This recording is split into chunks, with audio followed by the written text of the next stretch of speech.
Salutations and welcome back to the farm. Well, I've got my herb-infused creamed potatoes in the oven, and I thought I would share with you something else that is always requested every Thanksgiving from the family. And I'm gonna make some cheese balls. We're gonna make 3 different types of cheese balls today, 3 different options that we're gonna put on a really pretty little charcuterie tray when I go over to my son's for Thanksgiving. I'm gonna move these potatoes. These are waiting to go in the oven. They're kind of in our way, aren't they? Let's go ahead and give these a shove. Go. Okay, so to make the cheese balls, I like to start with about 2 cups of shredded cheddar or shredded Kojak, the Monterey and the cheddar cheese together. Whatever cheese combination you like, whatever your family likes, that's what you want to put into your cheese ball. You don't want to put stuff in your cheese ball that your family won't eat. So for instance, when we go to my brother's house, my sister-in-law does not like blue cheese. I never put blue cheese in a separate cheese ball so she can enjoy the charcuterie board without having to worry about the blue cheese. But today, these are gonna have blue cheese. You can omit it if you like, it's going in. So I've got 2 cups of shredded cheese here, and to that I'm gonna add a container of blue cheese crumbles. Now you can also determine how many blue cheese crumbles you put in. You don't have to put the whole container in. If you don't want it to be too overpowering, you can go with half of a container. I like to use the full container because we love blue cheese. Again, don't leave me if you don't like blue cheese. It's okay.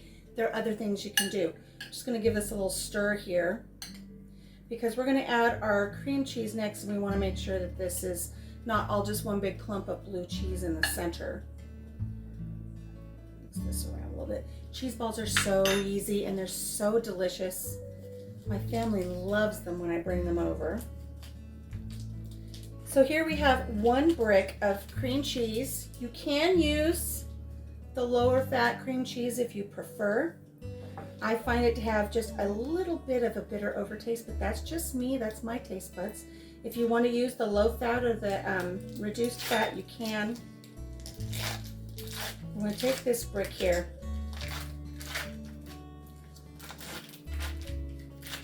We're just going to add it to our bowl, just like that. It's been softened. Make sure that your cream cheese has been out for several hours so it can soften. And then we're just going to start smushing it into the cheese. Now I'll be honest with you, I only do this for a little while to break it up, and then I get my hands in there. I remove my rings. My hands are clean. If you're going to be making this for individuals that are not in your immediate family, maybe put some gloves on. Make sure you don't use latex gloves because some people have a latex allergy. So let me go wash my hands. I'm going to dig right in, and I'll be right back. So just so you know, I did wash my hands before I started this, but since I touched containers and such, I went and washed them again.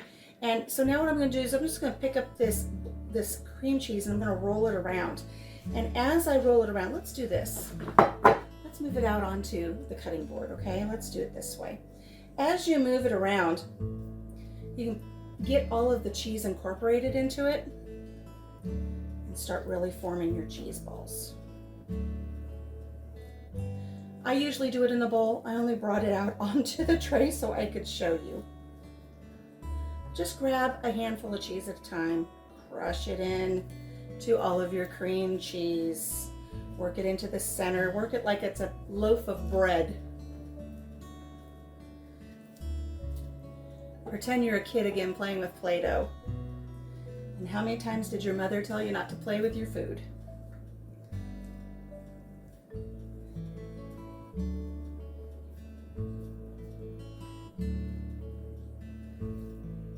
See over here, I've got cream cheese that doesn't have other cheese introduced into it yet.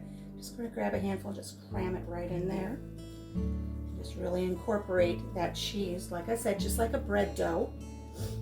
Get everything incorporated in there.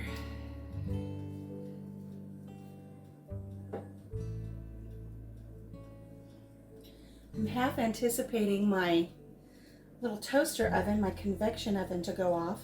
While we're making our cheese ball, I made individual little herbed potatoes to show you for our herbed potato video. If you did not see the herbed potato video, I'll put a link up above so you can see that. Just a little bit more cheese to add here.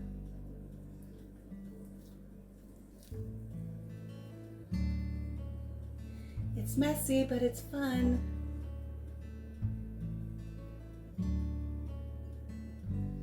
like I said, if you're going to be doing this for people that you don't know, maybe just a random office party or something, make sure you wear gloves.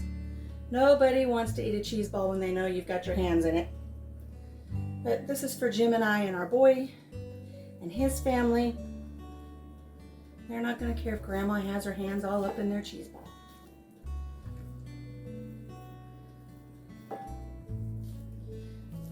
Now, look at the size of cheese ball this makes. It's massive. That cheese ball, it's huge. You don't want one this big. Everybody carving into it and cutting into it. I'm going to take my cheese ball, I'm going to set it over here.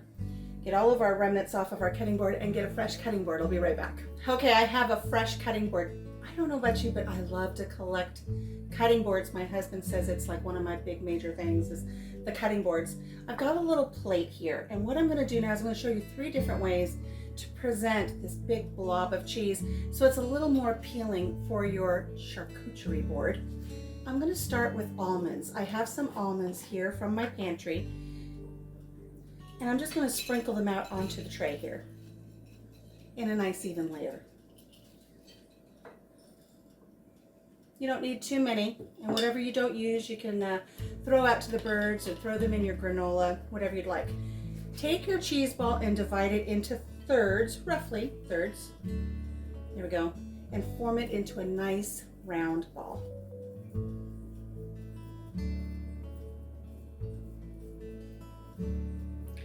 Take that and just roll it in the almonds and completely coat the outside of your cheese ball. This will make it really nice and presentable for your charcuterie board. It's not just a big blob of cheese sitting there. It's got a little bit of class to it.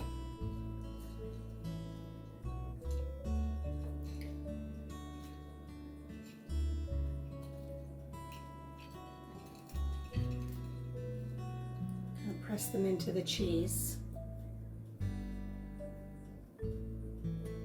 And there we go. Here's our first cheese ball for our charcuterie board. We're just gonna set that right there. Gather up what's left of our little slivered almonds or sliced almonds here. Go throw these out to the birds. It's a cold wintry day. I'm sure they'll appreciate it. I'll be right back and let's do our second one.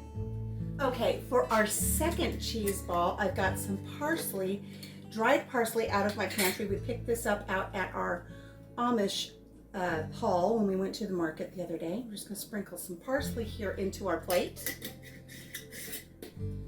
Taking what's left of our cheese ball, and by the way, I washed my hands after I came back from feeding the birds, so don't everybody have a fit. I washed my hands. We're just going to shape this second portion into a nice ball, approximately the same size as the last one.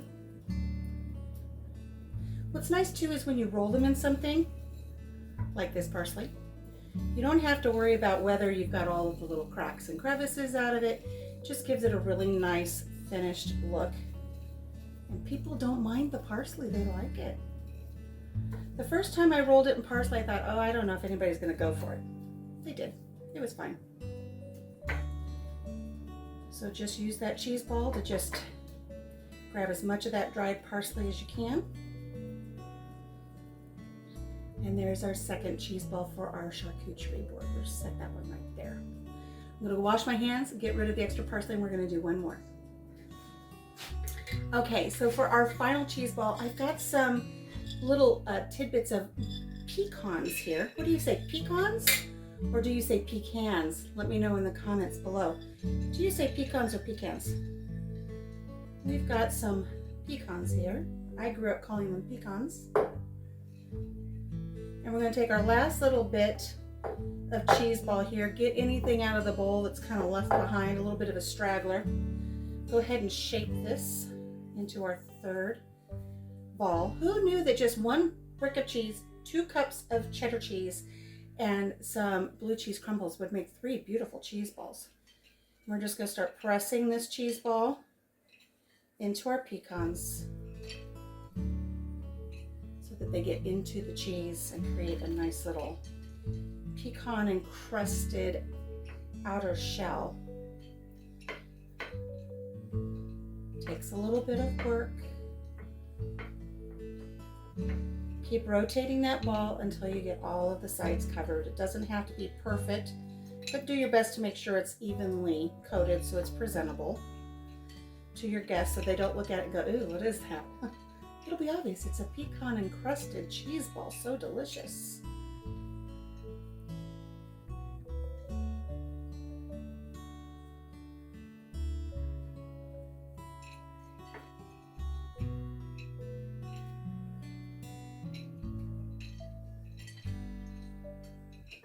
Now what are you going to do with the leftover parsley that you had earlier?